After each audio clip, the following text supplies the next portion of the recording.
हाय, आपण पहिल्या पेपरचं पहिलं चॅप्टर संपवलं आणि आता science and technology paper number 2 त्याला पार्ट 2 पण म्हणतात. त्यामधलं फर्स्ट चॅप्टर आहे. It is heredity and evolution. Heredity and evolution. Heredity म्हणजे अनुवंशिकता. हेरिडिटी म्हणजे अनुवंशिकता आणि इव्होल्युशन म्हणजे उत्क्रांती. इव्होल्युशन म्हणजे उत्क्रांती. तर इव्होल्युशन आपला ब्रेन इव्हॉल्व झालेला आहे असं म्हणतात. तर काय होते तर ग्रॅज्युअल चेंजेस होत गेले, हळूवारपणे त्याच्यामध्ये चेंजेस होत गेले. पहिले खूप मोठी साईज होती ब्रेनची, आता ती छोटी छोटी होत गेलेली आहे. आणि सर्वात महत्वाचं नुसती छोटीच नाही झाली तर ऍडव्हान्स होत गेलेली आहे. So our brain is now evolve. There is evolution म्हणजे तिथे ग्रॅज्युअल चेंजेस झालेले आहे, हळूवारपणे त्याच्यामध्ये चेंजेस झालेले आहे. That is referred as evolution. आपण आपले पूर्वज मंकी पासून इव्हॉल्व झालेला आहे. ओके, तर ते पहिले 4 पायावर चालत होते आणि मग हळूवारपणे त्याच्यामध्ये बदल होत गेले आणि ते पायाचे रूपांतर हातात झालं की वर्क करण्यासाठी. आणि आता आपण 2 पायावर चालतो, ते पण स्ट्रेट पोस्चर मध्ये चालतो. This is also evolution. This is also the evolution. Evolution म्हणजे ग्रॅज्युअल चेंजेस. टेल डिसअपिअर झाली, त्याला बरेच वर्ष लागले. This is also evolution. Then heredity तर मागच्या वर्षी शिकलेली आहे. It is transfer of characteristics or traits from one generation to another or from parents to their progeny. That is referred as heredity. Transfer of characteristics or traits from parents to their progeny or from one generation to another generation is called as heredity. अनुवंशिकता म्हणजे काही ना काही characters, traits, लक्षण वगैरे असे transfer होतात की जसेचे तसेच असतात किंवा त्यांच्यापासून डिसीज सुद्धा गिफ्ट मध्ये मिळते. For example diabetes. Diabetes is hereditary disease आणि मग म्हणजे तो एक हेरिडिटी मधलं येऊन जाते डायबिटीज. तर ते सुद्धा from generation to generation carry होत असतात. This is referred as heredity. So very easy chapter is going to be there. It is. Then first we will see the cell.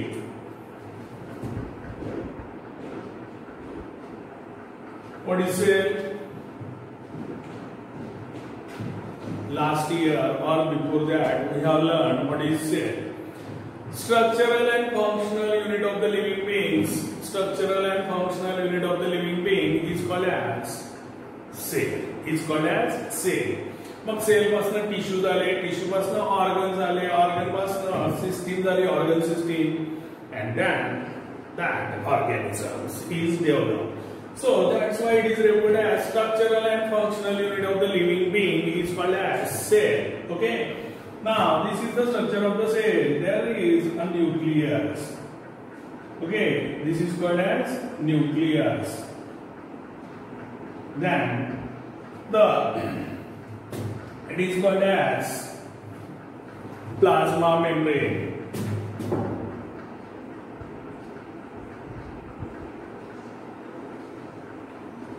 Okay, then the portion between the nucleus and the plasma membrane is referred as cytoplasm. Is referred as cytoplasm. Then so in this cytoplasm many organelles, many cell organelles are all the cell organelles except nucleus are suspended.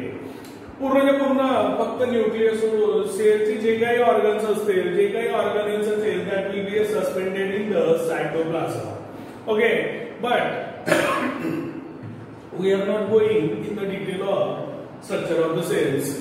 What I have to mention you, in nucleus there is a DNA आणि DNA मग DNA वर chromosomes असते आणि क्रोमोझोम्सचा DNA चा छोटासा fragment that is referred as it is genes. हे आपल्याला समजून घ्यायचं आहे. फक्त एवढंच लक्षात ठेवायचं, न्यूक्लियस. न्यूक्लियसच्या आतमध्ये काय असते, तर डीएनए क्रोमोझोम्स जीन्स, मग ते सगळे डीएनए वर सापडेल आपल्याला. सो कॅन यू रिकॉल, तर मागच्या वर्षीचं आठवायचं आहे. आणि पहा, which component of the cellular nucleus of living organism carries hereditary characteristics or characters? Which components of the cellular nucleus? Cellular nucleus. Which component of the cellular nucleus of living organism carries hereditary characters? So the answer is, it is DNA chromosomes. DNA oblique chromosomes. काही ठिकाणी DNA मिळेल, काही ठिकाणी chromosomes मिळेल. Answer is right. So DNA chromosomes, thus components of the cellular nucleus carries or living organism carries hereditary characters. That is the answer of can you recall first. What do we call to the process of transfer of physical and mental characteristics from parents to progeny? What do we call the process of transfer of physical and mental character? Okay, from parents to the progeny is called as heredity. It's called as heredity. Which are the components? The DNA molecules. आता DNA molecule सुद्धा मागच्या वर्षी शिकलं, तर त्याचे components कोणते आहेत? It is DNA. Long form is deoxyribonucleic acid. deoxyribonucleic acid. DNA. तर पहिले तर deoxyribose sugar. पहिले काय असेल? deoxyribose sugar. मग नायट्रोजिनियस बेसेस 4 आहे. Adenine, guanine, cytosine, thymine. त्याच्यामधल्या nitrogenous bases and phosphoric acid. What? This is about the can you recall. DNA चे components सांगितले, deoxyribose sugar, nitrogenous bases, and it is phosphoric acid. Now we will start heredity and hereditary changes. You know that heredity is the transfer of biological characters from one generation to other via genes.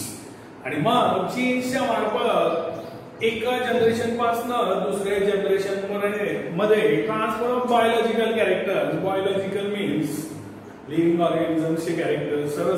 So the heredity is the transfer of biological characters from the one generation to another generation via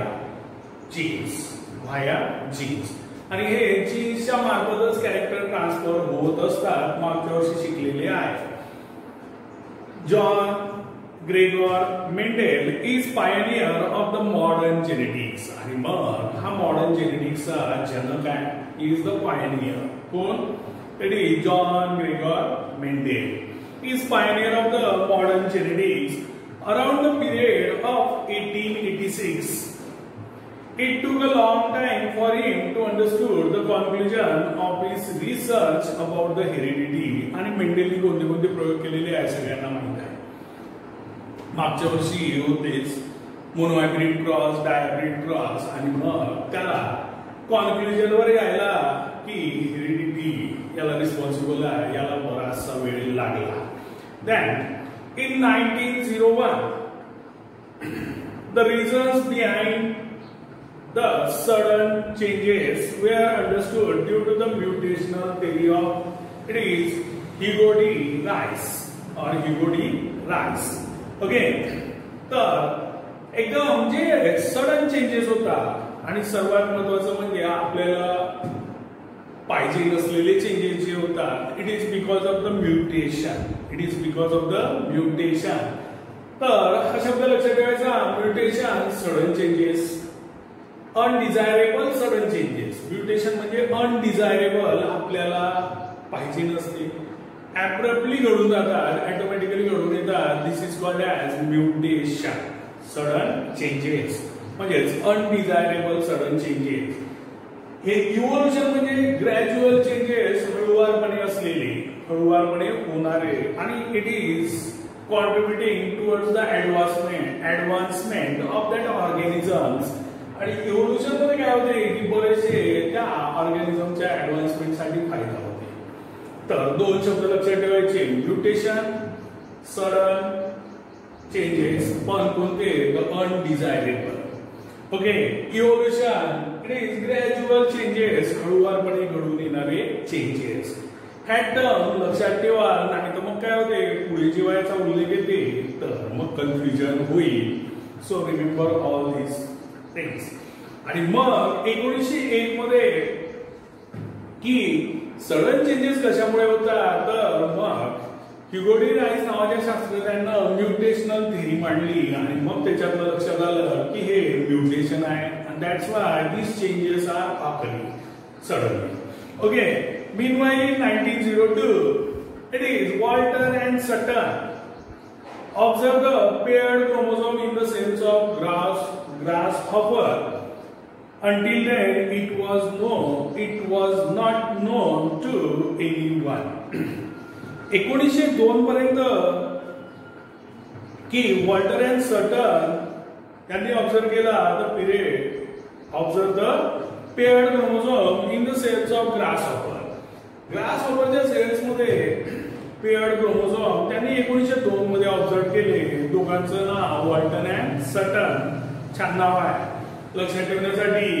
तिथपर्यंत कोणालाही माहित नव्हतं की chromosomes असतात आणि असे pair मध्ये सुद्धा असते. They have observed for the first time. Okay, then research started in the direction of finding the nature of genetic material when it was proved that genes are carried via chromosomes. आणि मग research सुरू झाले की जेव्हा माहित झालं की genetic materials carry होते from one generation to another generation. Genetic materials carry होते from one generation to another generation आणि ते जीन्स वगैरे via chromosomes. Then research started in the direction of finding the nature of genetic material when it was proved that genes are carried via chromosomes, through which 1944 trio of scientists, trio means tigachi pair, trio of scientists, it is Ostwald Avery, then it is Maclean McCarthy and it is Colin McLeod. It is Colin McLeod. छान लक्षात ठेवण्यासाठी उच्चारण्यासाठी सोपे शब्द आहेत तर पहा. Through which 1944 trio of scientists, it is Ostwald Avery, then it is Maclean McCarthy and Colin McLeod. So prove that except viruses, all living organisms have a DNA as a genetic material. Viruses सोडून सगळ्यामध्ये genetic material असते. तर हे या पेअरनं prove that except viruses all living organism have DNA as genetic material. आणि म्हणूनच मग इथे डीएनए नसते कुठं, व्हायरसमध्ये. आणि म्हणूनच या व्हायरसच्या सरफेसवर आरएनए असं दाखवलेलं आहे आणि त्या आरएनएला गृहीत धरूनच कोरोना व्हायरसच्या संबंधित रिसर्च सुरू आहे. त्याच्यावरची मेडिसिन शोधणं, त्याच्यावरची वॅक्सिन शोधणं, तर हे सगळे RNAच्या बेसिसवरचे सुरू आहे. रायबोन्यूक्लिक ऍसिड अँड डीएनएच्या बेसिसवर नाही. कारण कोरोना व्हायरस तर व्हायरस आणि हे यानं प्रूव्ह करून दाखवलेलं आहे ट्रायो सायंटिस्टच्या.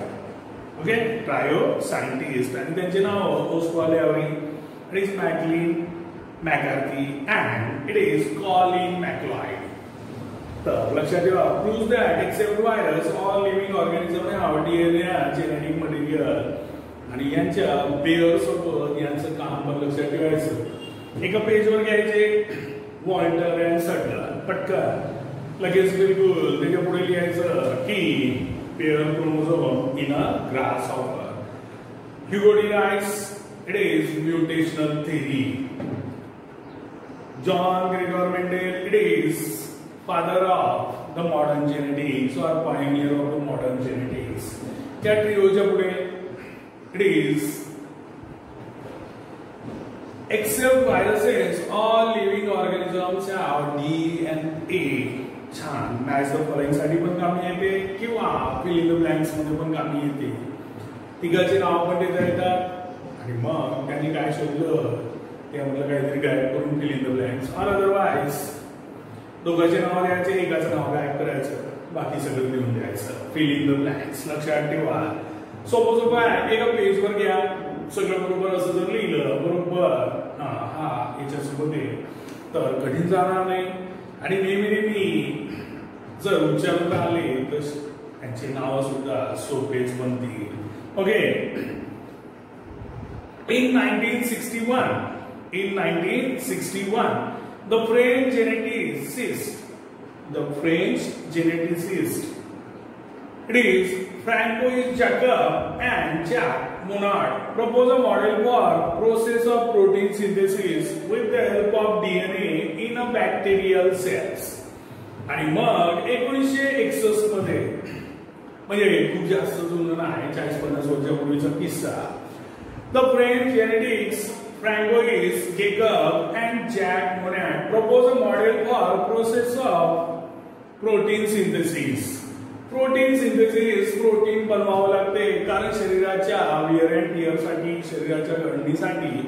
आणि मग प्रोटीन सिंथेसिस कंटिन्युअसली सुरू असते. मग ज्याची रिक्वायरमेंट आहे तेच बनलं पाहिजे. आणि मग याच्यासाठीच त्यांनी मॉडेल प्रपोज केलं आणि ते पण बॅक्टेरियाच्या डीएनए मध्ये, DNA in a bacterial cell. यांच्या दोघांचं नाव सोपं आहे. It is Francois Jacob and it is Jacques Monod. Jacques Monod. Okay, it helped to uncover the genetic codes hidden in the DNA. आणि मग ह्याच्यावरून आपल्याला फायदा काय झाला तर जेनेटिक कोड सापडले की जे डीएनए मध्ये लपलेले असतात. So hidden genetic codes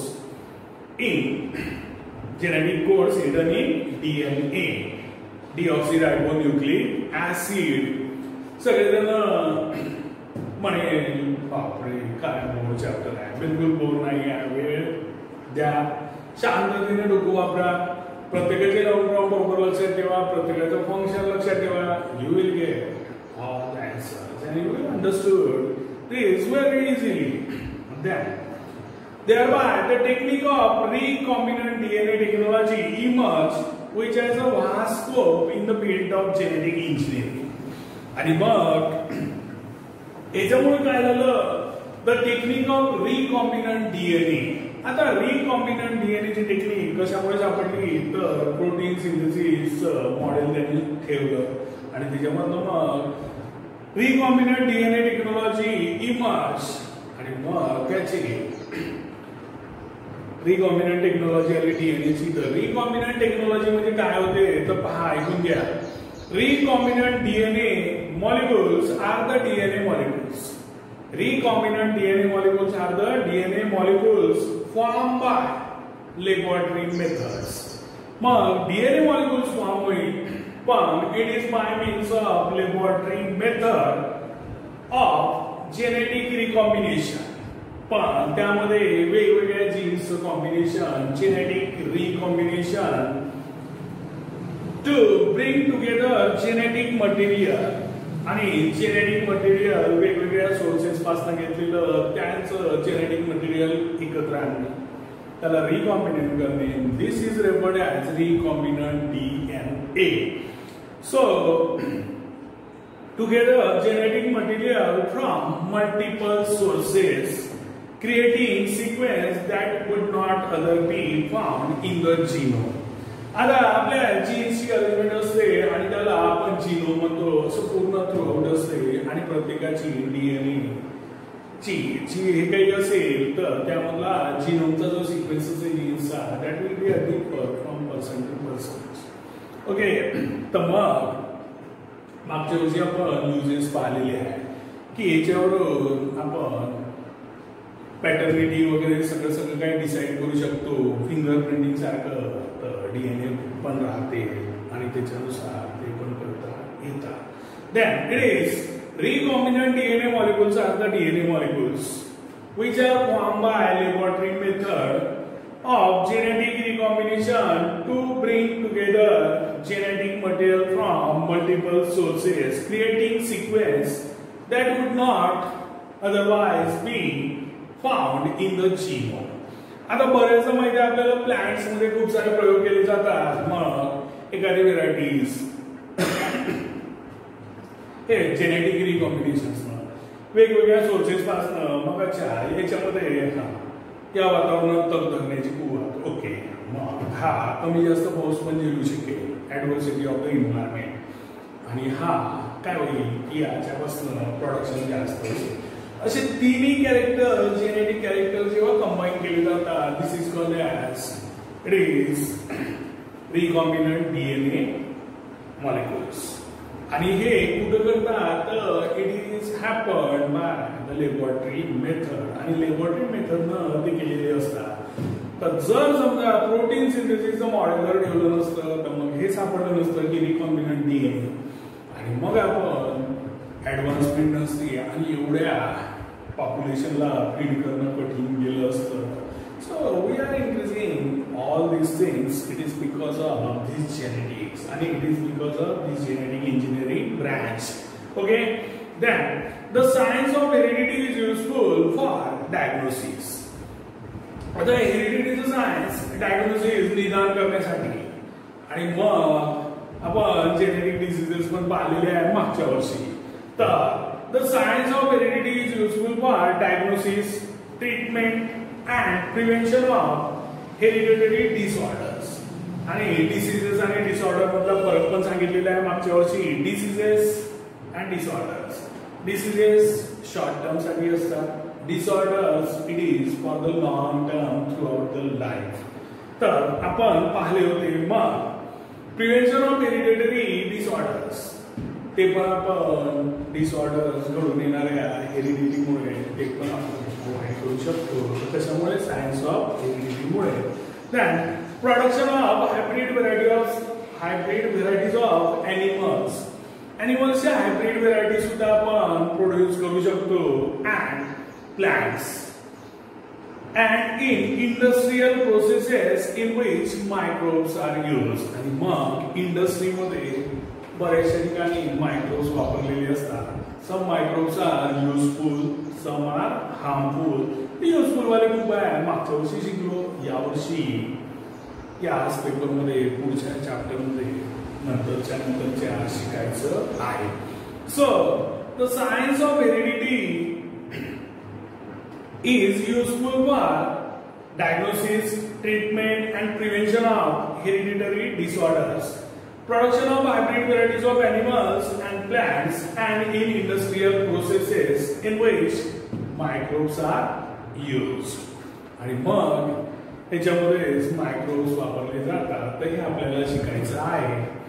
so this is the heredity and evolution. First part is, can you recall? Then heredity and hereditary changes. That means it is the introduction of heredity and evolution. We will see next part in the next lecture.